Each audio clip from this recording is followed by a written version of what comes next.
Dobre, takže ja navrhujem, začnime, oni ešte možno niektorí sa pripoja priebežne. Takže príjemné predpoludne vám prajem v mene svojom aj v mene mojich kolegov zo spoločnosti Exam, ktorá je organizátorom Kompara aj tohto webinára.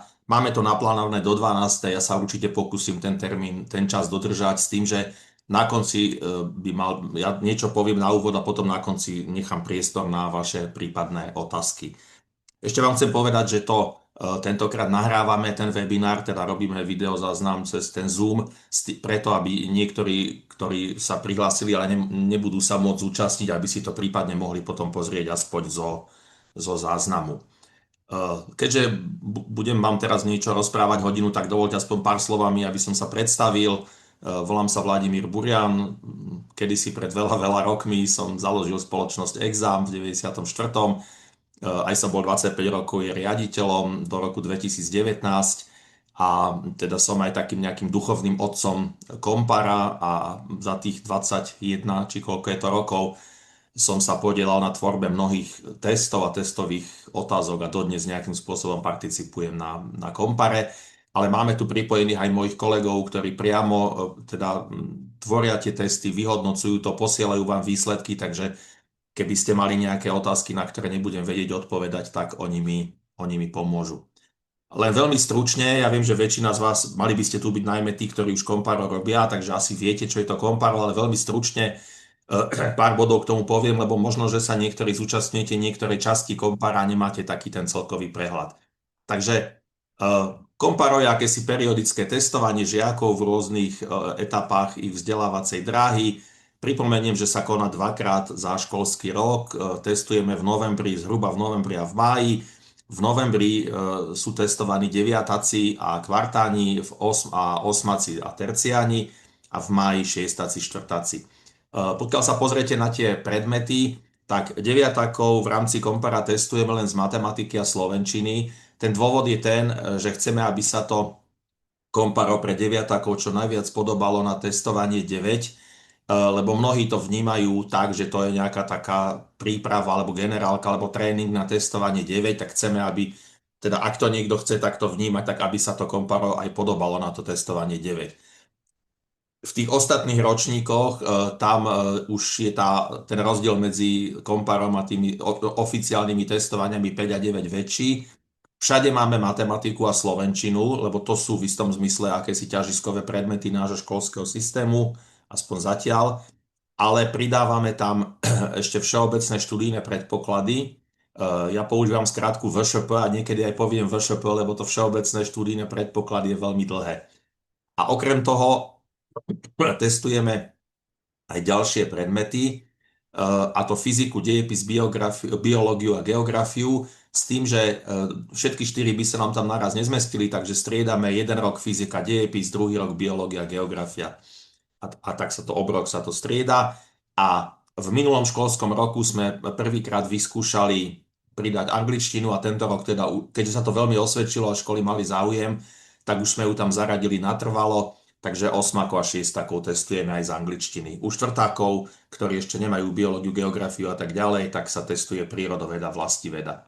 Takže vidíte, že to Komparo má pomerne široký záber oproti testovaniu 9. Čo sa týka počtov žiakov, toto sú aktuálne čísla teraz z novembra, kedy sme testovali tých osmákov, deviatákov, terciánov, kvartánov, tak vidíte, že najväčší počet škôl, trieda žiakov je vždy u nás v tom 9. ročníku. Tie čísla sú nižšie ako testovanie 9, čo je dané tým, že toto je pre školy dobrovoľné a platia si to, takže je jasné, že je menší záujem, ako keď je to povinné a zadarmo. Osmákov mávame tiež pomerne vysoké počty a toto sú čísla z apríla minulého roka, keď sme testovali šiestakov a štvrtákov. Tam sú tie počty nižšie, ale stále sú to dostatočne veľké počty, stovky tried a tisíce žiakov na to, aby sa dali robiť nejaké zmysluplné porovnania, aby ste si vy vedeli porovnať výsledky svojich žiakov s výsledkami, teda s nejakou celoslovenskou vzorkou. No, aké výsledky dostávate?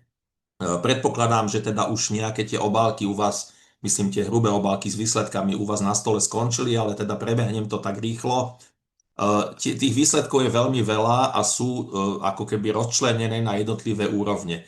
Jedna brožúra, ktorú dostávate, alebo dokonca niekoľko brožúr, ktoré dostávate, sú výsledky na úrovni školského systému ako celku, ktoré slúžia najmä na to, aby ste si vedeli urobiť celkovú predstavu, koľko škôl, tried, žiakov z jednotlivých krajov a typov škôl bolo zapojených do toho testovania a ako to celoslovensky dopadlo. Ak si niekto myslí, že ten test bol príliš ľahký alebo príliš ťažký, tak sa môže v týchto výsledkoch pozrieť teda celoslovensky, ako ten test dopadol. Druhá skupina výsledkov, tie, ktoré pre riaditeľa školy sú asi najdôležitejšie a najzajímavejšie, sú výsledky na úrovni školy. To znamená, dostávate desiatky strán podrobných výsledkov vašej konkrétnej školy.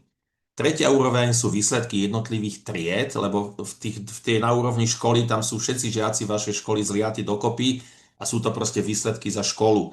Ale pre riadenie školy je dôležité aj vedieť samozrejme, aká je úroveň jednotlivých tried, lebo tam môžu byť aj väčšie rozdiely.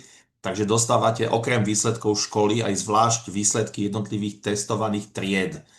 Sú školy, ktoré zapoja iba jednu triedu, tak tam tieto výsledky vlastne, tam sa to rovná tým výsledkom školy. Ale máme školy, ktoré zapoja 3-4 triedy v ročníku, tak tam samozrejme dostávajú potom výsledky pre každú triedu zvlášť.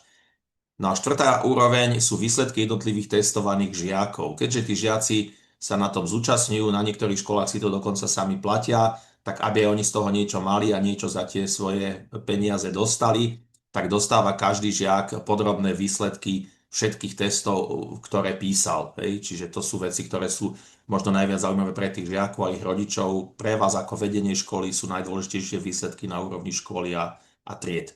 Veľmi dôležitá poznámka, tie vyhodnotenia sú robené po predmetoch. Čiže nezmiešavame, že celkový výsledok školy, že by sme spočítali všetky predmety. Keď vaši žiaci písali 6 predmetov, tak dostávate tie celkové výsledky alebo aj výsledky školy v tých 6 predmetoch osobitne.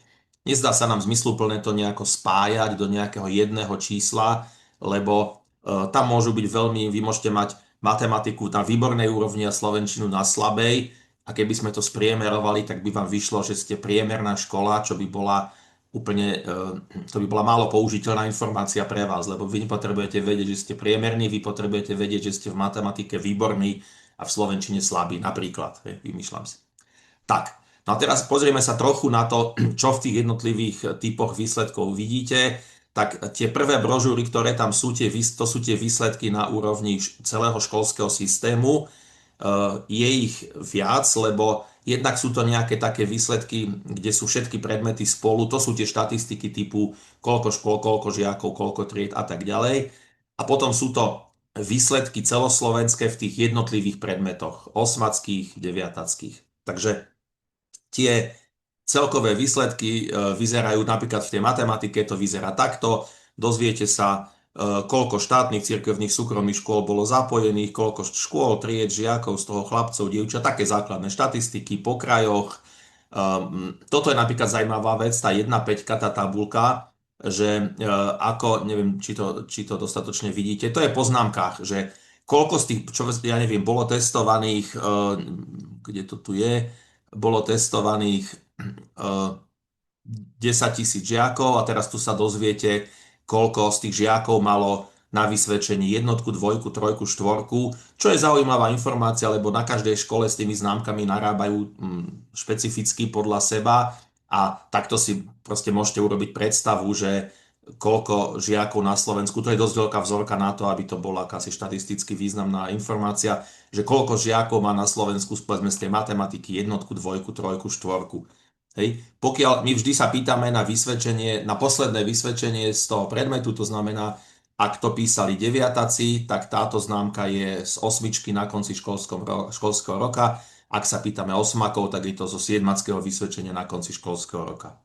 No, potom sú tu nejaké, ako ten test dopadol, taká tá klasický nejaký histogram, kde vidíte, koľko žiakov dosiahlo aký počet bodov, nejaký grafický rebríček.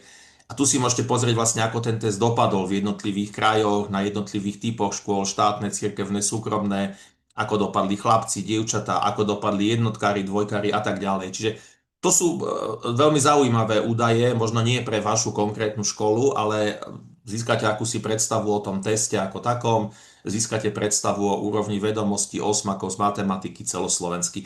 V tomto sa Komparo veľmi podobá na testovanie 9. Podobné štatistiky, ako tu vidíte, vidíte aj v testovaní 9. Takže pokiaľ by toto bolo všetko, tak by nemalo vlastne pre vás zmysel robiť aj Komparo, lebo robíte testovanie 9, ale my v Kompare samozrejme tam tých informácií dôležitých a užitočných je oveľa viac. Aj mnohé také, ktoré v tom testovaní 9 nedostanete. A potom ešte jedna vec zaujímavá je tu v tej brožúre a to sú akési výsledky z dotazníka, ktorý sme dali učiteľom tých testovaných predmetov. Ten dotazník je tam tiež aj uvedený. My sa každý rok, keď prebehne to testovanie, tak sa učiteľov na všetkých zapojených školách, tých učiteľov, myslím, tých predmetov, ktoré boli testované, pýtame na ich názor na ten test a konkrétne sa pýtame na tri veci. Či jednotlivé otázky boli v súlade s učivom, podľa nich, teda, že či mali pocit, že áno, žiaci boli testovaní z toho, čo som ich učil, alebo čo som ich učila. Hej, to je prvá otázka. Druhá, či tie otázky v tom teste boli štandardné alebo neštandardné. Štandardná je taká úloha, s ktorou sa žiaci bežne stretávajú na hodinách alebo v učebniciach alebo v nejakých pracovných zošitoch. Neštandardná je taká úloha, ktorú ten žiak sa na to pozrie a povie, fúha, takto sa ma nikto nikdy neopýtal. Hej? Čiže, no. A tretia prosba na učiteľov je, aby odhadli obťažnosť tej úlohy, čo si myslia, ako žiaci si s tou úlohou poradia. Či si myslia, že to skoro všetci budú mať dobre, alebo či si myslia, že to skoro všetci budú mať zlé. No a to, čo sa tu vlastne v tom materiále aj dozviete, to je tuto niekde, je porovnanie, teda čo tí učitelia odpovedali a ako to dopadlo naozaj. Napríklad tá obťažnosť, tuto vidíte, že svetlé stĺpce sú, čo si učitelia mysleli, ako tie úlohy budú ťažké, čierne stĺpce sú, ako naozaj tie úlohy boli ťažké. Veľmi zaujímavé je pozrieť sa, kde sa učitelia veľmi sekli. Kde si učitelia mysleli, že táto úloha bude veľmi ľahká a dopadla veľmi zlé, alebo naopak mysleli si, že bude veľmi ťažká a dopadla dobre. A takisto je užitočné pozrieť sa na ten odhad toho súladu s učivom, lebo niekedy sa vám môže stať, že príde za vami učiteľ a povie, teraz myslím ako za riaditeľom, že príde učiteľ a povie, no dopadol ten test zle, ale to je preto, že tam boli samé také veci, čo sa neučia a samé také neštandardné otázky chytákové, to sa ani nečudujem, že to tí moji žiaci nevedeli. A povedzme, keď vy ste dejepisár a príde za vami takto učiteľ matematiky, tak vy neviete ako keby posúdiť, že či hovorí pravdu, či je to naozaj tak, že ten test bol neštandardný a nebol v súlade s učivom. Ale práve tu v týchto výsledkoch sa môžete pozrieť, keď vám 200 učiteľov tvrdí, hej, tento graf vyjadruje, čo si myslia učitelia o súlade s učivom. Čím vyšší stĺpec, tým väčší súlad, tu je 100%. Takže ako vidíte, okrem štvrtej úlohy, ktorá mala nižšie hodnotenie, všetky tie úlohy 200 učiteľov označilo, že sú plne v súlade s učivom. Tu si môžete pozrieť, ako učitelia vnímali štandardnosť tých úloh. Tak boli tu nejaké úlohy 2., 3., 4., ktoré podľa mnohých učiteľov neboli úplne štandardné, ale celý zvyšok testu bol učiteľmi hodnotený ako veľmi štandardný. To znamená, že vy, keď vám váš učiteľ hovorí o tom teste niečo, že bol ťažký, neštandardný, nebol v súlade s učivom a tak ďalej, tak vy na základe týchto výsledkov viete posúdiť, či teda má pravdu, alebo či je to iba jeho skreslené vnímanie. Čo je dôležité, ten učiteľ môže nemať úplne presné predstavy o tom, čo je štandardná úloha, čo sa vyučuje, hoci učiteľ by mal samozrejme poznať to kurikulum, ale stáva sa, že nie. Čiže vy tu vlastne aj trošku zistíte, či ten váš učiteľ je presne v obraze o tom, ako by taký test pre osmakov mal vyzerať. Tak, to boli výsledky na tej úrovni celoslovenskej. Na úrovni školy opäť dostávate tých brožúr s výsledkami veľa, lebo ako som povedal, dostávate ich pre každý predmet zvlášť, nemiešame to. Hej? No, ako taká brožúra vyzerá, je to niekoľko strán plných všelijakých čísel, tabuliek, grafov. Hneď na prvej strane je také nejaké celkové zhodnotenie vašej školy. Tu je napísané, že sme vašu školu hodnotili v 8 indikátoroch, že ste mohli získať najviac 80 bodov, že ste získali 50 bodov, čo je, ja neviem, 62%. A tu ešte máte, že lepšie skončilo 36% škôl a horšie skončilo 63% škôl. Takže Tuto máte v jednej tabulke také základné ako keby vyhodnotenie, ale ešte raz tu je hore napísané matematika, to znamená, toto sa týka matematiky. V slovenčine, fyzike tieto údaje môžu byť úplne iné, lebo vy nemusíte byť rovnakí vo všetkých predmetoch. No a celý tento materiál je vystavaný na takej jednej myšlienke, ktorú my používame a síce, že sme si stanovili akýchsi 9 indikátorov kvality školy a, a v tých 9 indikátoroch každú školu hodnotíme. Niekedy sa stane, tu je napríklad napísané, že školu sme hodnotili v 8 indikátoroch, lebo jeden alebo dva tie indikátory sa nemusia týkať všetkých škôl, takže pokiaľ sa vašej školy niektorým ten indikátor netýka, tak v tom sme vás nehodnotili. A teda v tejto správe sa dozviete presne o tých 9 indikátoroch, ako na tom ste. A tento pavúkový graf to vlastne v jednom obrázku zachytáva, čím je, čím je tá šedá plocha sú vaše výsledky, teda áno, šedá plocha sú vaše výsledky, čím ste viac k obvodu, tak tým ste dopadli v tom indikátore lepšie. Tuto napríklad ja vidím, že v indikátore 7 táto škola dopadla zle, lebo je to blízko stredu, v indikátore 9 dopadla vynikajúco, lebo je to skoro pri kraji a teda čím je to viac ku kraju, tak tam v tom indikátore ste lepšie dopadli. No a teraz poďme na to, čo sú to tie indikátory, lebo to je veľmi dôležité, aby ste tomu rozumeli, že čo vlastne sa tu v tej správe dozvedať. Aha, pardon, tu som to mal zväčšené, takže tak, no. Tak, poďme na tie indikátory. Hovorím, je ich 9, ale môže sa stať, že vaša škola je hodnotená len v 8 alebo v 7. Tak, za každý indikátor môžete získať 1 až 10 bodov. To sú dobré body, to znamená, čím viac bodov, tým lepšie. No. Tak, prvý indikátor je celková úroveň vedomostí, myslí sa žiakov vašej školy. A je to jednoducho priemerná percentuálna úspešnosť. To znamená, že ak úspešnosť vašich žiakov v tom teste bola, ja neviem, 75%, tak podľa tejto tabulky dostávate za ten indikátor 10 bodov, to je maximum, hej. Ak bola úspešnosť vašich žiakov 32% priemerná v tom teste, tak získavate za ten indikátor 2 body. Čiže toto je nejaký detail, že ako to prepočítavame. Pre vás je podstatné vedieť, že čím ste bližšie k desiatke, tým tí vaši žiaci prejavili väčšie vedomosti v tom teste. Druhý indikátor je porovnanie vašej školy v rámci celého Slovenska. Toto nie je porovnanie s nikým, to je proste percentuálna úspešnosť, úroveň vedomosti. Je na vás, aby ste si povedali, že keď vaši žiaci mali, ja neviem, úspešnosť 50%, že či ste s tým spokojní, či sú vaši učitelia, povedzme matematiky, spokojní s tým, že vaši žiaci v tom teste získali 50% bodov. Tí učitelia vidia ten test, vedia, ako ten test súvisí s tým, čo sa učia ich žiaci a teda sami sa môžu rozhodnúť, či 50% považujú za dobrý alebo slabý výsledok. V tom druhom indikátore porovnávame výsledky vašich žiakov s celým Slovenskom a robíme to tak, že použijeme proste nejaký percentil, zoradíme všetky školy podľa výsledkov. Toto je niečo podobné, ako robí INECO, tie rebríčky, proste zoradíme všetky testo zapojené školy podľa výsledku v teste z matematiky a teda niekde, hej, tu aj vidíte tak graficky, že teda toto sú vlastne šedé stĺpce, lenže ich je tak veľa, že splynuli do súvislej šedej plochy, ale tu sú stovky šedých stĺpcov a tento čierny to je vaša škola. Hej? Takže vidíte, že na začiatku toho rebríčka je pár škôl, ktoré sa odtrhli a kde tí žiaci dosiahli v priemere ako vynikajúce výsledky. Potom to pomaly klesá a tu na konci naopak sú zase školy, kde tie výsledky tých žiakov boli veľmi slabé. Všimnite si ten obrovský rozdiel medzi týmito školami najlepšími tu hore a tými školami tu vzadu. Hej? Čiže ale ešte raz, toto je porovnanie, ktoré neberie do úvahy, akých máte žiakov, neberie do úvahy nič. Je to proste rebríček škôl podľa výsledkov v tom teste. A vy vidíte túto graficky, tú vašu čiaru, proste, že aha, toto sme my. No, tretí indikátor je toto isté, ale neporovnávame vás so všetkými školami na Slovensku, ale iba so školami vo vašom regióne, lebo máme skúsenosť, že ja neviem, školu v Michalovciach viac zaujíma, ako dopadla škola v Bardejove, než ako dopadla škola, ja neviem, v Senici.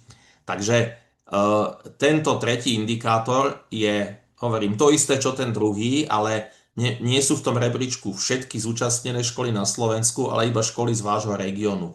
Čo je to región? To závisí podľa zúčastnených škôl, niekedy je to okres, dva okresy, tri okresy, proste tak, aby keby ste boli v okrese iba dve školy zapojené do kompara, tak nebudeme vás porovnávať len s tou druhou, okrem iného aj preto, že nechceme, aby sa prezradili výsledky konkrétnych škôl, čiže my ten región zadefinujeme tak, aby to bol nejaký rozumný počet.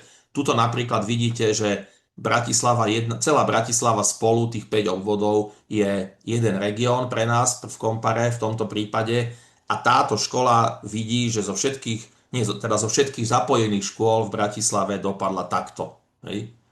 To nie sú všetky školy v Bratislave, to je asi polovica bratislavských základných škôl, takže má táto škola nejakú na prvý pohľad informáciu, aha, tak v rámci bratislavských škôl sme nejaký takýto. Štvrtý indikátor je podiel najlepších žiakov. Každá škola asi sníva o tom, že niektorí jej žiaci dopadnú vynikajúco a budú aj v tom celoslovenskom meritku akože dobrí. Hej? Že teda sa môžete pochváliť, že máme aj dobrých žiakov. To sú napríklad tí žiaci, ktorí potom chodia na všelijaké tie olympiády a iné žiacké súťaže. My sme si zadefinovali najlepších žiakov ako 25% najlepších žiakov na Slovensku, čiže horná štvrtina rebríčka. A tento indikátor hovorí, alebo pozeráme sa, koľko vašich žiakov skončilo v tom teste v hornej štvrtine rebríčka. A za to dostanete teda nejaké body od 1 do 10 podľa toho, koľko tých žiakov tam máte. Piatý indikátor je to isté, ale zrkadlovo, podiel najslabších žiakov. Každá škola samozrejme by sa mala snažiť o to, aby čo najmenej jej žiakov dopadlo zle, povedzme v tom teste. Pre nás slabí žiaci, to je technická definícia, je 25% najslabších žiakov na Slovensku, čiže spodná štvrtina rebríčka. Čiže my sa pozrieme, koľko vašich žiakov dopadlo v tom teste v spodnej štvrtine rebríčka a toľko bodov dostanete v tomto indikátore.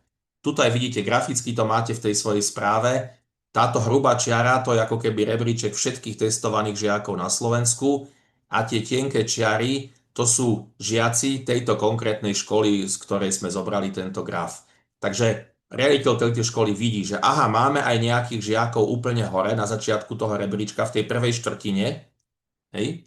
Ale nie je ich veľmi veľa. Tá škola dostala za podiel najlepších žiakov 4 body z 10 v tom indikátore, ale má aj nejakých najslabších, aj nejakých slabých žiakov, proste túto, ktorí dopadli celoslovensky veľmi zlé, ale tých ako keby nie je veľa v porovnaní s inými školami, takže dostala 7 bodov z 10 za najslabších. Čiže ako keby je tá škola dobrá v tom, že nemá veľa slabých, ale nie je až taká dobrá v tom, že nemá veľa dobrých, tých najlepších. Hej. To, že prečo tu je 4 a prečo je 7, to aj závisí samozrejme od toho, ako to na tých iných školách dopadlo. Tak, šiestý indikátor, využitie potenciálu žiakov. A tu sa dostávame k prvej kľúčovej veci, ktorú sa môžete dozvedieť iba v kompare, ktorú vám žiadne testovanie 9 nikdy nepovie. Čiže to je vlastne taká odpoveď, keď niekedy počujeme, že my nemusíme robiť komparo, lebo robíme testovanie 9. Tak presne to, čo sa dozviete v indikátore 6, sa v testovaní 9 nemôžete dozvedieť a je to jedna z najdôležitejších vecí. A je to, je to vec, ktorú by si mali naštudovať autori toho rebríčka INECO, budem ho spomínať, lebo teraz v týchto dňoch opäť, oni to vždy v tomto období v januári zverejňujú nový rebríček INECO škôl.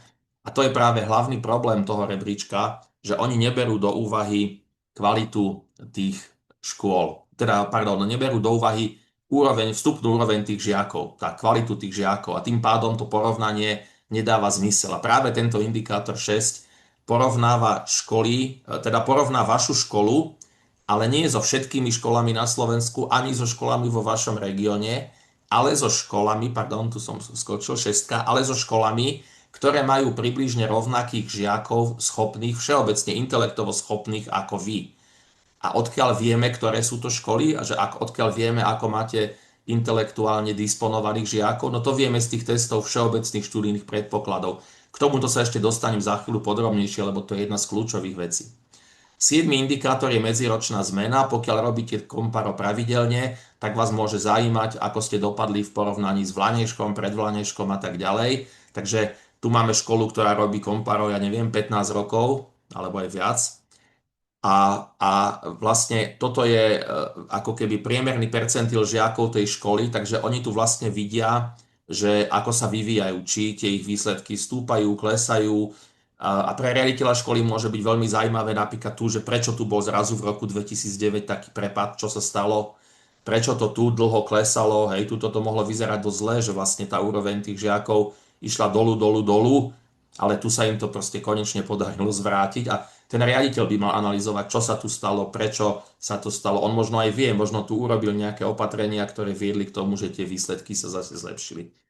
Osmý indikátor je medziročná zmena. To je niečo podobné ako tu, ale tuto porovnávame vašu školu s výsledkami vašej školy v Lani, to znamená, povedzme, vašich osmakov s vlanejšími osmakmi, vašich deviatakov s vlanejšími deviatakmi. Takže žiaci sú to iní, žiaci vašej školy sú to iní, ale vy ako škola ste tí istí.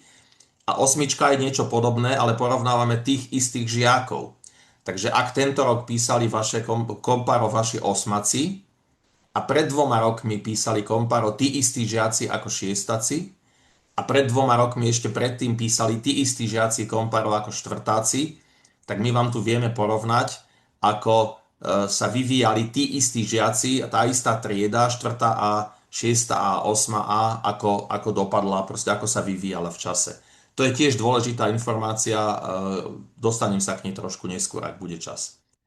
A posledný indikátor, to je zase niečo unikátne, čo v testovaní 9 úplne nemáte, a to je primeranosť klasifikácie. Pokiaľ klasifikujete, možno, že niektoré školy používate slovné hodnotenie, ale pokiaľ klasifikujete, tak aj viete asi z vlastnej skúsenosti, že tie známky nie je rovnaká úroveň náročnosti na všetkých školách, že niektorí učitelia hodnotia mierne, niektorí prísne. A možno si niekedy učiteľ kladie otázku, že vlastne mňa by aj zaujímalo, či známkujem primerane náročne, či nie som príliš náročný alebo príliš mierny, ale ako to mám zistiť? Tak my vám ponúkame možnosť, ako to môžete zistiť. Ja za chvíľu vám to ešte ukážem podrobnejšie, ale jednoducho my porovnáme úroveň vašej klasifikácie s celoslovenskou, s tými inými školami a presne vám povieme, či hodnotíte primerane, alebo príliš mierne, alebo príliš náročne. Takže to je tých 9 indikátorov a to sa dozviete vlastne o svojej škole v každom testovanom predmete. A teraz už len rýchlo, výsledky na úrovni tried vyzerajú zase, je to veľa brožúr, lebo každý predmet a jedna každá trieda zvlášť. A tie výsledky vyzerajú veľmi podobne ako tie celoškolské výsledky, akurát tie dáta sa netýkajú celej školy, ale iba tej konkrétnej triedy. Hej, matematika 8B a teraz toto všetko, čo tu je, sa týka tej 8B. Toto je určené najmä učiteľom teda v tých triedách, že keď učím v 8B a moji žiaci písali komparo, tak som zvedavý, ako to tí moji žiaci napísali, tak tento materiál by si mali preštudovať tí učitelia, ktorí učia v tých testovaných triedách tie testované predmety. A posledná vec sú výsledky na úrovni jednotlivých žiakov, to sú akési, my to voláme že interne, že vysvedčenie žiaka. Je to také 4 strany, sú to, takto vyzerajú, kde sa každý zapojený žiak dozvie podrobne o každom jednom teste, ktorý písal. Tu máte, ja neviem, tá matematika, číslo úlohy, tvoja odpoveď bola A, správna odpoveď bola D, dostal si 0 bodov. Čiže on aj presne vie, v ktorých otázkach urobil chyby, koľko dostal za to spolu bodov. Tu sa dozvie, ako dopadol, koľko mal bodov, akú mal úspešnosť, kde sa umiestnil celoslovenský, koľko žiaci ho predbehli. Čiže pokiaľ je to napríklad pokiaľ je to osmak a vie, že o rok pôjde na príjmačky, a chce mať orientačnú predstavu, že kde v tej populácii stojí, že či má šance hlásiť sa na nejakú náročnú školu, tak tu dostáva prvú informáciu, kde v tej populácii sa s tými vedomosťami ako nachádza. Samozrejme, toto je ešte len 8. ročník, takže on sa ešte môže dosť posunúť, pokiaľ bude chcieť a bude na sebe pracovať. Takže to bol len taký prehľad. Vidíte, že tých výsledkov je naozaj veľmi veľa. To podstatné, o čom chcem hovoriť, je to, že ako s tými výsledkami pracovať. Ten návod na prvý pohľad je jednoduchý, ale samozrejme chce to isté úsilie. Tu je nejaký 5 či 6-bodový návod ako na to. Tak za prvý bod logicky je dôkladne si tie výsledky preštudovať a porozumieť, čo hovoria. Vlastne aj to je zmysel tohto nášho dnešného webinára, že ja s vami teraz prejdem niektoré tie kľúčové grafy a čísla a naučím vás vlastne čítať ten graf, aby ste rozumeli, čo ste sa z neho o svojej škole dozvedeli. To je alfa omega, pokiaľ nerozumiem, čo ten graf hovorí, tak ťažko môžem ho využiť na skvalitnenie školy. Hej? Čiže prvá vec je proste nájsť si ten čas, to sa nedá za 15 minút, tých výsledkov je veľa a je to veľa strán a veľa údajov, takže odporúčam vám proste vyhradiť si na to čas. To nemusí robiť jeden človek, to by dokonca ani nemal robiť jeden človek, bolo by ideálne, keby si to tie výsledky mohli pozrieť jednak celé vedenie, jednak tí učitelia tých testovaných tried, testovaných predmetov a prípadne spoločne potom sa o tom porozprávať. Druhá, asi najťažšia fáza je, alebo najťažší krok je, pokiaľ v tých číslach uvidíte niečo, s čím nie ste spokojní, že v nejakej tej oblasti ste dopadli ako škola alebo ako trieda zle, tak treba prísť na to, čo, čím je to spôsobené, čo sú tie faktory, ktoré zodpovedajú v najväčšej miere za tie výsledky. To nemusí byť úplne ľahké, ale vy tým, že v tom kompare dostávate tak veľa rôznych informácií, tak niekedy v tých výsledkoch vidíte nielen to, že ste dopadli slabo, ale z tých výsledkov vidno aj prečo. Vlastne, že veľmi často tá príčina konkrétna sa dá odhaliť z tých čísel a grafov, ktoré vám poskytujeme. A o tom vlastne budem teraz ďalej hovoriť. No, keď ste už na to prišli, že v čom bol problém, tak je vhodné teda nejako si premyslieť, čo do budúcnosti zmeníte, ako dosiahnete zlepšenie. Hej? To závisí od toho, v čom bol ten problém, ale teda ideálne je, na to má slúžiť komparo, aby ste na základe toho urobili nejaké rozhodnutia, nejaké opatrenia. OK, tak vidíme, toto je naša slabá stránka, tak skúsime niečo zmeniť. Hej? Štvrtý krok je, implementujete zmeny. Piatý krok je, že sledujete ich efekt, napríklad tým, že sa opäť prihlásite do ďalšieho kompara. Hej. Najviac majú z toho kompara školy, ktoré to robia každý rok a vo všetkých tých predmetoch, teda tých ročníkoch, lebo to môžu presne na toto využívať. Tu sme niečo zistili, zmenili sme niečo a o pol roka, o rok vidíme, či to malo alebo nemalo efekt. Ak tie zmeny nezabrali, tak sa musíme vrátiť k bodom 2-3. Možno zmeny nezabrali preto, že sme zle stanovili príčinu tých problémov. Že teda áno, my sme si mysleli, že tí žiaci dopadli zle v matematike preto to a preto to, ale asi to tak nebolo, lebo to sme zmenili, ale výsledky sa nezlepšili. No, len taký malý návod, keď teda idete hľadať k tomu bodu 2, že odhaliť faktory, ktoré sú zodpovedné za slabšie výsledky, tak najvšeobecnejšie, ako to viem povedať, je, že treba hľadať na 5 miestach. Hej. 5 je 5 takých balíkov tých faktorov. Prvý sú žiaci. Hej. Logicky, príčinou toho, prečo vaši žiaci dopadli zle, môžu byť tí žiaci. Ale nemyslím to, že boli nedisciplinovaní, ale proste to, že oni majú nejaké predpoklady, nejaké schopnosti. Školy, a to iste viete aj bezo mňa, školy sa veľmi líšia v tom, aká je vstupná úroveň ich žiakov. A s tým sa ťažko dá niečo urobiť, keď ste základná škola v Hladovej doline niekde, tak asi máte iných žiakov na vstupe, ako keď ste proste elitná základná škola v Bratislave. To je proste realita. A ako keby to je prirodzené, to je normálne, s tým sa ťažko dá niečo urobiť a netreba z toho ako keby robiť žiadny problém. Problém z toho vzniká až vtedy, keď príde Ineko a urobí rebríček škôl, ktorý nezohľadňuje túto realitu. Tak to je potom veľmi nefér pre tú školu, ktorá má slabých žiakov na vstupe, lebo tá v tom rebríčku Ineko je niekde vzadu. A je to nefér porovnanie, lebo proste je porovnávaná so školou, ktorá má rádovo iných žiakov. Tak, čiže žiaci sú jeden faktor. Druhý faktor sú učitelia. Môžu to byť ich pedagogické kvality, ale nemusí to byť len, môžu to byť ich podmienky na prácu a tak ďalej. Hej, to je ako široko pojaté. Čiže môže byť problém v žiakoch, môže byť problém v učiteľoch. Tretí bod, môže byť problém v učive. A teraz nemyslím to, však štátny vzdelávací program máte všetci rovnaký, takže teoreticky by sa dalo povedať, že veď na všetkých školách sa učí to isté, takže ako môže byť problém v učive. Ale iste aj vy z reality viete, že sa neučí na všetkých školách to isté, lebo niekde môže byť učiteľ 6 týždňov chorý a časť učiva sa nepreberie. To tiež spadá do tejto kategórie učivo.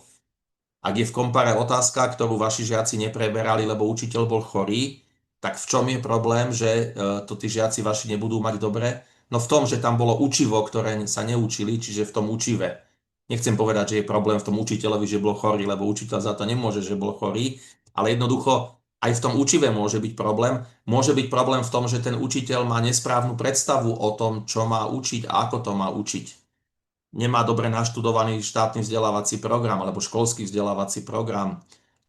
Nesprávne pochopil, do akej hĺbky má ísť v jednotlivých učivách a tak ďalej. Čiže to je trojka. Štvorka je metodika. Môžete mať rovnakých žiakov, rovnakých učiteľov, rovnaké učivo. Jeden používa dobré metódy, druhý používa nevhodné metódy, výsledky sa budú líšiť. Čiže môže byť samozrejme rozdiel aj v metodike, ktorú niekto používa iné učebnice, niekto má iné tradičnejšie metódy a tak ďalej. Hej. A samozrejme, tá peťka to je taká zberná nádoba pre všetko ostatné. Tam tých faktorov je ako si veľa, ale naša skúsenosť je, že väčšinou je to jedna z tých štyroch vecí. Hej. Nie je to vyčerpávajúci zoznam, ale väčšinou príčina slabších výsledkov školy v nejakom predmete je v jednej z týchto štyroch vecí. No, a teraz poďme na nejaký konkrétny návod, taký postup, že keď bol by som riaditeľom školy, dostal by som tú kopu, tú hrubú obálku s tými výsledkami, ako by som asi postupoval, čo by som robil. Prvá vec, na ktorú by som sa možno pozrel, je, že by som sa pozrel, aká je úroveň všeobecných študijných predpokladov našich žiakov. To znamená, aby som vedel tú vstupnú, tú štartovaciu čiaru, že kde sme. Hej? Tak tu je napríklad nejaká škola, každá ten šedý stĺpec je jedna zúčastnená škola a naša škola je táto čierna hrubá čiara. Čiže vidím, že sme niekde tu. Čiže nepatríme, čo sa týka študijných predpokladov žiakov, ani medzi úplnú špičku. Toto môžu byť nejaké elitné školy. To môže byť aj škola pre nadaných žiakov. Máme aj také špecializované školy, čiže nepatríme ani úplne medzi tú elitu, ale ani nie sme na konci toho rebríčka. Toto je taký normálny stred. Vidíte, že v tom strede sú tie rozdiely medzi tými školami malé. Čiže sme bežná, priemerná, typická škola, čo sa týka všeobecných predpokladov žiakov, ale to zároveň znamená, že sa nemôžu naši učitelia vyhovárať, že no to je jasné, že tí žiaci naši dopadli zle, veď s takými žiakmi sa nedá pracovať, to by ma zaujímalo, kto by takýchto žiakov dokázal niečo naučiť. Nie, to môžu možno hovoriť títo, čo sú úplne na konci, ale vy ste stredná, priemerná škola, čo sa týka predpokladov, takých žiakov, ako máte vy, majú stovky iných škôl na Slovensku. Toto je to isté, ale v rámci regiónu. Hej, to znamená, že keď sme tu bratislavská škola, tak nás nemusí zaujímať, že ako sú naši žiaci na tom intelektovo celoslovensky, ale môžeme sa pozrieť, aký sme na tom v Bratislave. Táto konkrétna škola aj v Bratislave patrí presne do stredu. Tuto vidíte, že sú nejaké dve školy vpravo, ktoré majú výrazne šikovnejšie deti. Hej, to môžu byť nejaké proste, buď tá škola pre tých nadaných žiakov, alebo nejaká proste veľmi dobrá jazyková vychýrená, neviem aká škola základná. A tu na konci sú nejaké dve školy, ktoré majú výrazne slabších žiakov, slabšie intelektovo disponovaných ako zvyšok, ale inak v rámci Bratislavy nie je veľký rozdiel v tej úrovni žiakov. Tak, to bola prvá vec, na ktorú som sa pozrel. To len zhruba, aby som vedel, čo môžem očakávať. Druhá vec, pozriem si, ako dopadli naši žiaci v jednotlivých predmetoch. Na to máte takéto grafy. Tuto je to pre región, to je v rámci toho regiónu, to je nejaká bratislavská škola. Tak tuto vidím, tu sme zhruba v strede, to bola čo? Toto bola matematika, tak v matematike sme dopadli zhruba v strede. Toto je slovenčina, tam sme lepší ako v matematike, tam patríme medzi tie dobré školy, ale v dejepise patríme medzi slabé školy a vo fyzike patríme zase taký lepší stred. Čiže dostanem tu ešte angličtina a zase o čosi lepšie. Takže takto na jeden pohľad vidím, že kde zhruba sme. Pokiaľ sme niekde v strede, tak to beriem, OK, máme stredne disponovaných žiakov, máme stredné výsledky zhruba, všetko v poriadku. Môžeme mať ambície, že aj s takýmito žiakmi chceme byť medzi najlepšími, ale všetko v poriadku. Ale pokiaľ napríklad tu vidím v tom dejepise, je to slabšie, hej? Viete, ja si môžem klásť otázku, to sú tí istí žiaci, prečo v slovenčine a v angličtine patríme tu medzi tých lepších a s takými istými žiakmi v dejepise patríme medzi tých slabších. Hej? To sú tí istí žiaci školy, tak možno by som sa pozrel na ten dejepis. Hej? No. Pozor ale na to, že tuto som to dal veľkým, že toto je porovnanie vašich žiakov so všetkými ostatnými školami bez ohľadu na tú úroveň. Hej, toto chcem zdôrazniť, že v týchto rebríčkoch my vás porovnávame so všetkými inými školami bez ohľadu na to, či sú to tí nadaní žiaci alebo tí neviem akí. Čiže toto je tá metodika, ktorú používa aj INECO. Otestujeme žiakov, urobíme rebríček, nič iné neberieme do úvahy. A to je práve to, čo si myslíme, že nie je správne. My tu ten rebríček ukážeme, aby ste ho videli. Ukazujeme ho na rozdiel od INECA. Tieto rebríčky vidíte len vy. Problém INECA je, že nielen, že ten rebríček je zostavený nedobrou metodikou, ale oni ho ešte zverejnia, aby sa celé Slovensko pozrelo, ktorá škola je posledná. Toto my nerobíme. Jednak toto je metodika, že neberieme do úvahy úroveň žiakov, ale zase je to diskrétne. Toto vidíte vy a žiadna iná škola na Slovensku ani nikto iný na Slovensku nevie, ako vy ste v kompare dopadli. Čiže to je prvý veľký rozdiel oproti INECu. A druhý veľký rozdiel je tento tretí bod, že my takéto rebríčky urobíme ešte aj so zohľadnením úrovne všeobecných štúdií predpokladov vašich žiakov a vlastne porovnáme vás len so školami, ktoré majú rovnakých žiakov na vstupe. Tuto je vlastne vysvetlené na tomto grafe, o čo ide. Predstavte si dve školy A, B. Oranžové stĺpce sú ich výsledky v matematike. Takže škola A mala v matematike, ja neviem, 75% úspešnosť priemernú, škola B mala v matematike 43% úspešnosť. Možno by učiteľ v škole B povedal, no áno, s takýmito žiakmi sa nedá dosiahnuť lepší výsledok, to by som rád videl, kto by ich naučil viac. Proste máme, niekedy to tí učiteľi tak škaredo povedia, že hlúpych žiakov. Ja by som to tak nikdy nepovedal, lebo to nie... No, ale, ak ste robili komparo, tak vy sa viete pozrieť, či ten učiteľ má pravdu alebo nemá, lebo tuto vidíte, toto sú autentické výsledky nejakých dvoch škôl. Ten modrý stĺpec, to sú výsledky tých škôl v teste všeobecných študijných predpokladov. A ako vidíte, tie školy v teste všeobecných študijných predpokladov dopadli rovnako. Inými slovami, oni majú presne rovnako intelektovo disponovaných žiakov. A teda potom vzniká otázka, že prečo v škole A dokázali týchto žiakov vytiahnuť v matematike na 75%, a v škole B presne rovnako intelektovo disponovaných žiakov dokázali vytiahnuť iba na 43% žiakov. 43% úspešnosť. Čiže tento indikátor, teda tento postup umožňuje rozlíšiť, či ten výsledok v tom teste ide na vrúb kvality žiakov alebo kvality vyučovania. Alebo teda niečoho iného než žiakov. No, a to, že ako vy si toto môžete pozrieť v tých výsledkoch, to sú tieto grafy. Tak, aby som sa zorientoval. Toto je matematika, ja tam väčšinou mám tú matematiku, ale ono to presne rovnako vždy vyzerá pre všetky tie predmety. Myslím, ten graf, tie bodky sú inak. Tak, na tomto grafe vidíte, každá bodka je jedna škola, ktorá robila komparo. A to, že kde tá bodka je, to, že tá škola má byť tu, je dané dvomi číslami. Jedno číslo je, aké boli výsledky tej školy v tých všeobecných študijných predpokladoch. Čím má škola lepšie výsledky vo VŠP, teda čím má intelektovo šikovnejších žiakov, tým je tá bodka viac vpravo. Čiže toto je škola s najlepšími, čo sa týka intelektu, s najlepšími žiakmi z tých našich testovaných. Toto sú školy s najslabšími žiakmi. A druhá vec, ktorú si všímame, je výsledok tej školy v matematike. Čím je tá bodka vyššie, tak tým je tá škola dopadla lepšie v teste z matematiky. Čím je tá bodka nižšie, tým tá škola dopadla horšie v teste z matematiky. Ako vidíte, vo všeobecnosti platí, a to nie je prekvapujúce, že čím má škola intelektovo lepších žiakov, tým dopadá lepšie v matematike. Ale to platí len zhruba, ako keby to je ten trend.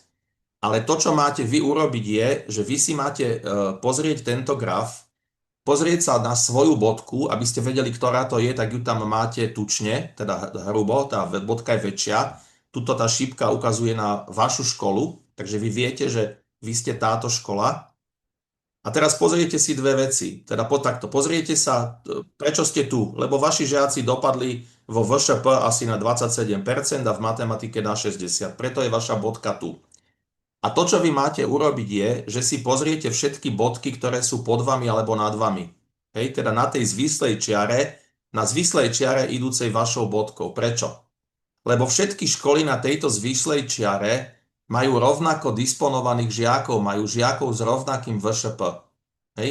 Čiže všetky školy, ktoré sú tu pod sebou, majú rovnaký žiakov na vstupe.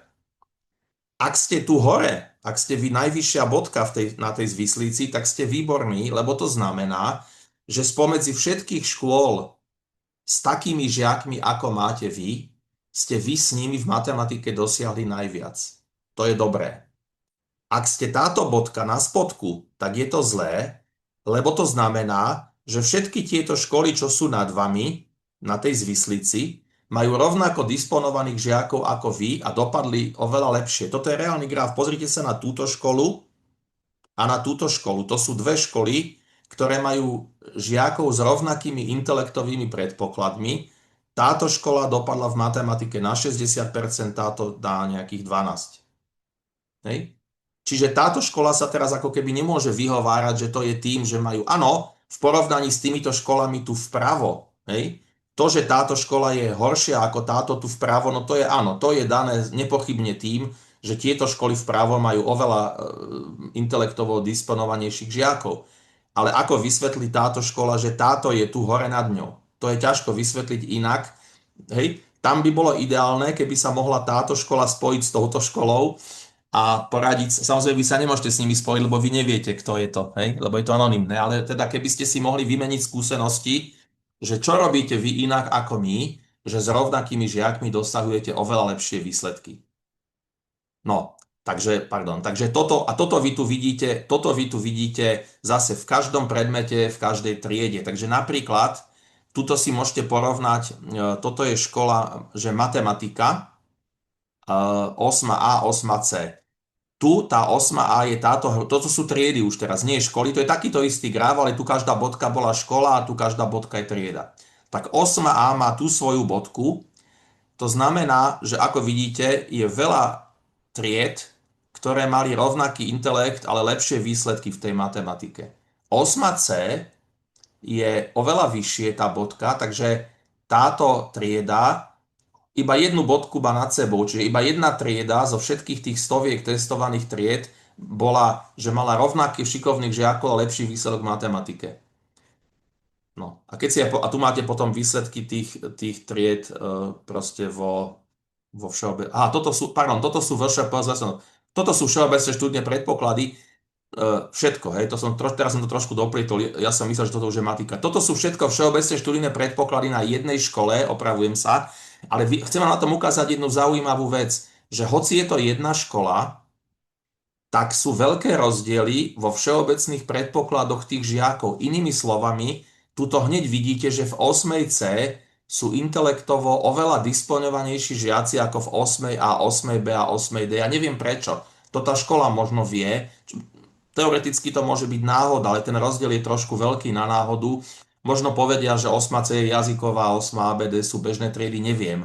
Ale len tým chcem povedať, aby ste boli pripravení aj na to, že tie triedy na škole nemusia byť všetky rovnaké z hľadiska toho potenciálu intelektového.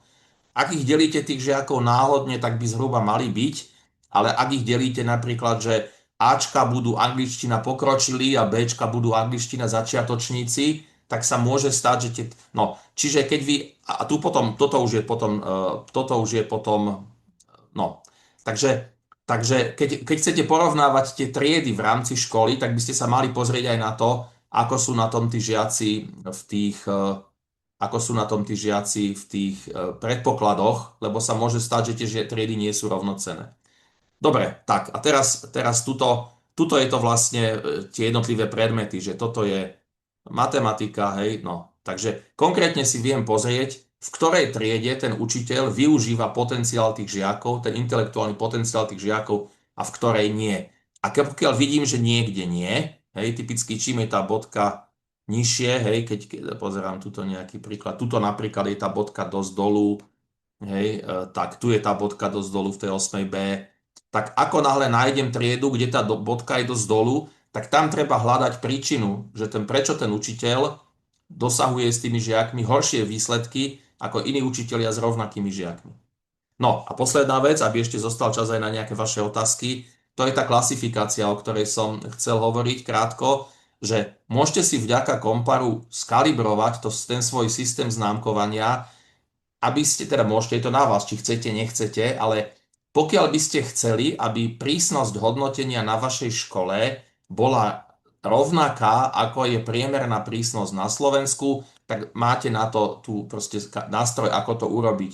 Iná vec je, či to chcete. Sú školy, ktoré zámerne hodnotia veľmi prísne a majú takú filozofiu, že jedna učiteľka mi to raz tak povedala, že ťažko na cvičisku, ľahko na boisku. Že áno, ona vie, že dáva žiakom, že je náročná a že im dáva horšie známky, ale oni sa potom viac učia a raz v živote jej budú vďační, že ich tak akože sekírovala. Ja to nepovažujem za správny postup, lebo si treba uvedomiť, že tým tých žiakov môžete poškodiť v prijímacom konaní na stredné školy. Niektoré stredné školy dávajú nejaké body v tom prijímacom konaní za známky na základnej škole a pokiaľ ten učiteľ dáva zbytočne príliš prísne známky, no tak tí jeho žiaci na tých príjimačkách stratia body za známky. A naopak poznáme školy, ktoré dávajú príliš mierne známky a tam zase je pomerne jasný dôvod, prečo to robia. My to aj vidíme v tom kompare. To sú väčšinou školy, ktoré majú buď slabých žiakov, alebo slabých učiteľov. A keby tie školy hodnotili objektívne, alebo teda tak náročne ako zvyšok Slovenska, tak by tí žiaci mali veľmi slabé známky. A to nechcú ani tí žiaci, ani tí učitelia mnohí vlastne. Takže niekedy učiteľ dáva o stúpeň aj o viac ako stúpeň lepšie známky, než by mal. A dôvod je ten, že jednak nechce mať problémy s riaditeľom. Asi keby som dal všetkým žiakom v triede trojky, štvorky, tak by si ma riaditeľ zavolal a teda, že haló, čo je, ako je to možné, čo robíš, nemôžu všetci mať trojky, štvorky, tak keď im tam dvojky, tak ten riaditeľ bude spokojný. Hej? Hovorím to takto úprimne, ako to je. No, ale my to v tom kompare odhalíme. Pretože my zistujeme nielen vedomosti tých žiakov, ale oni nám na tom odpoveďovom hárku aj uvádzajú tú známku z toho testovaného predmetu, ktorú mali na ostatnom vysvedčení. A teda my vieme porovnať známky tých žiakov a výkony tých žiakov. A to, že toto, čo som povedal, sa naozaj deje, že som si to nevymyslel, to vidíte napríklad aj z tohto grafu a my to vidíme aj z množstva iných dát. Pozrite sa na tento graf. Tu sme vybrali 60 tried 9. ročníka, ktoré teraz v novembri písali Komparo. Ja vám nepoviem, podľa čoho sme ich vybrali zatiaľ, aby to bolo napínavejšie, ale všimnite si, aký je rozdiel v tých triedách, medzi tými triedami, v ich výsledkoch v teste z matematiky. Táto najlepšia trieda vľavo mala priemernú úspešnosť 65% v tom kompare a tá posledná 60. trieda mala úspešnosť nejakých 27%. To je priepastný rozdiel, to je rozdiel 2 stupne klasifikačné, minimálne. No a teraz vám poviem, že čo sú toto za triedy. My sme vybrali všetky triedy, kde priemerná známka z matematiky je 2,0. Takže všetky tieto triedy sú v priemere dvojkárske triedy. Ako vidíte, títo žiaci, 65% je ináč veľmi dobrý výsledok v tom teste, takže v skutočnosti by v tejto najlepšej triede mala byť priemerná známka z matematiky možno 1,2, ale je 2. A toto pod tých 30% je veľmi slabý výsledok, takže tu by priemerná známka z matematiky mala byť 3,7, ale je tiež 2. Takže to je len jedna z ukážok, že naozaj je pravda to, čo hovorím, že tie známky nie sú rovnocenné. Niekde je to tým, že učitelia zámerne chcú byť prísni, niekde je to tým, že učitelia zámerne chcú prikrášľovať realitu, ale niekde to môže byť aj tým, že ten učiteľ aj má úprimnú snahu hodnotiť objektívne, ale on nevie, čo to je objektívne, lebo on to nemá s čím porovnať. Hej. A práve na to môže poslúžiť Komparo. To, čo vy nájdete v tých výsledkoch, sú takéto grafy pre jednotlivé triedy vaše. Takže učiteľ, ktorý učí v 8. A matematiku, si môže pozrieť tento graf. A teraz tu čo vidí? Tmavé stĺpce, to sú výsledky jeho žiakov, jednotkárov, dvojkárov a trojkárov. Takže on dostáva vlastne výsledky kompara, ako dopadli jeho jednotkári, jeho dvojkári, jeho trojkári. A vedľa toho tie svetlé stĺpce, to sú výsledky celoslovenských jednotkárov, dvojkárov, trojkárov. Čo on vidí? On vidí, ten učiteľ, že moji jednotkári napísali lepšie ako celoslovenskí jednotkári, moji dvojkári napísali lepšie ako celoslovenskí dvojkári a moji trojkári napísali lepšie ako celoslovenskí trojkári. Takto vyzerá ten graf v triede, kde učiteľ hodnotí možno zbytočne prísne. Hej? Naopak, jeho kolega v 8. B možno vidí takýto graf, že jeho jednotkári napísali horšie ako celoslovenskí jednotkári, jeho dvojkári napísali horšie ako celoslovenskí dvojkári a trojkári napísali rovnako. Takže tento učiteľ vidí, že hodnotí jednotkárov a dvojkárov príliš mierne, inými slovami, že celoslovensky treba na jednotku vedieť viac ako u tohto učiteľa, celoslovensky treba vedieť na dvojku viac ako u tohto učiteľa, ale trojka sedí. Hej? Tak tento učiteľ by sa mal zamyslieť, že ak chcem hodnotiť ako celé Slovensko, mal by som trošku sprísniť to hodnotenie a tento naopak by mal zmierniť. No, tu sú potom aj takéto grafy, že toto sú dve triedy z jednej školy a tu vlastne vidíte, že ten rozdiel je celý jeden stupeň. Už to nebudem teraz, lebo vidím, že čas je pokročilý. Čiže tam naozaj to môžu byť dve triedy na jednej chodbe 5 metrov od seba a rozdiel v úrovni klasifikácie je jeden celý stupeň. To znamená, ak má žiak v 8. B jednotku a prestúpil by do 8. A ten žiak, tak by v 8. A mal dvojku. Ak má žiak v 8. A trojku a prestúpil by do 8. B, už by mal zrazu dvojku. Hej, čiže a toto nie je žiaducí stav. To samozrejme, toto by sa nemalo diať na školách. Minimálne v rámci školy by to malo byť proste synchronizované. Už keď sa vám nepodarí, aby vaša škola hodnotila rovnako ako iná škola, tak minimálne by ste mali vyvinúť isté úsilie, aby vaši jednotliví učitelia, ktorí učia v paralelných ročníkoch, teda v paralelných triedách rovnakého ročníka, aby hodnotili rovnako. Tak, no a posledná vec, na ktorú by som sa pozrel, to už som spomínal, sú tie trendy v čase, či to teda ide s vami hore kopcom, dole kopcom, alebo či sú tam nejaké čudné výkyvy. Hovorím, keby som videl, že, alebo teda budem to hovoriť z pozície riaditeľa školy, keby som proste videl, že tu sme boli takto a teraz to išlo s nami 5 rokov dolu, určite by som sa snažil s tými učiteľmi hovoriť, v čom vidia asi príčinu, prečo klesáme, čo treba urobiť, aby možno tu sa spamätali a niečo urobili a dosiahli, vidíte, medziročne celkom dobrý skok. Hej. Niekde môžete povedať, že to je, aj sa tak niekedy hovorí, že slabý ročník, lepší ročník. To môže byť pravda, ale veľmi často to nie je proste vec toho ročníka. Dobre, ja by som to tu ukončil, lebo čas je pokročilý. Môžeme sa dohodnúť tak, že túto prezentáciu vám dáme k dispozícii, môžeme vám ju poslať na vaše maily, takže ak som tam niečo rýchlo preskočil, tak si to môžete pozrieť. Ale všetko, čo som tu ukazoval, máte v tých svojich materiáloch, takže a dokonca pre každú triedu a pre každý predmet. Čiže môžete si po tom, čo ste teraz počuli, sa znovu vrátiť k tým svojim výsledkom z novembra a skúsiť si to tam podrobnejšie teda pozrieť. Takže ja by som sa vám teraz veľmi pekne poďakoval, toto zruším, ale ešte ja mám čas, takže pokiaľ máte niekto nejaké otázky k tomu, čo som hovoril, lebo som išiel dosť rýchlo, tak nech sa páči, pokiaľ budem vedieť, rád odpoviem.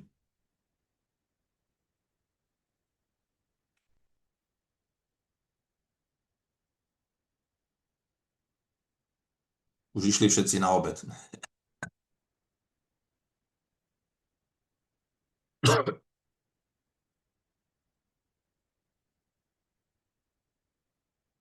Pozriem sa ešte do blogu.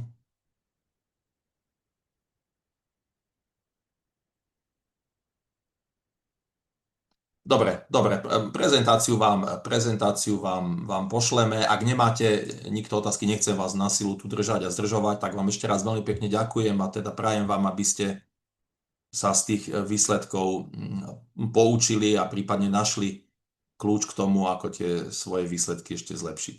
Dobre, takže ďakujem vám veľmi pekne. Majte sa, možno sa niekde stretneme na ešte nejakom takomto inom webináre. Ešte možno poviem, že organizujeme v marci, neviem či 10. marca, či kedy je to, takýto podobný webinár, ale ten je určený učiteľom, toto bolo prevažne riaditeľom. 10. marca robím takýto webinár pre učiteľov tých testovaných predmetov a budem im hovoriť o tom, ako oni môžu ako učitelia pracovať s tými výsledkami. Ak im dáte vy do ruky tie výsledky jednotlivých tried, tak ten učiteľ, ktorý učí v tej testovanej triede, ja neviem, dejepis alebo slovenčinu, by si mohol tie výsledky preštudovať a na základe nich nejak zlepšiť to svoje vyučovanie. A o tom budem hovoriť toho 10. marca. Je možné sa prihlásiť, inak my sme vám posielali maily, že vlastne v tom maili, na základe ktorého vy ste sa prihlásili na tento webinár, je aj informácia o tom webinári 10. marca, čiže takou istou cestou sa môžu tí vaši učitelia prihlásiť. Budeme radi. Takže ďakujem zatiaľ veľmi pekne, majte sa, dobrú chuť vám prajem k obedu.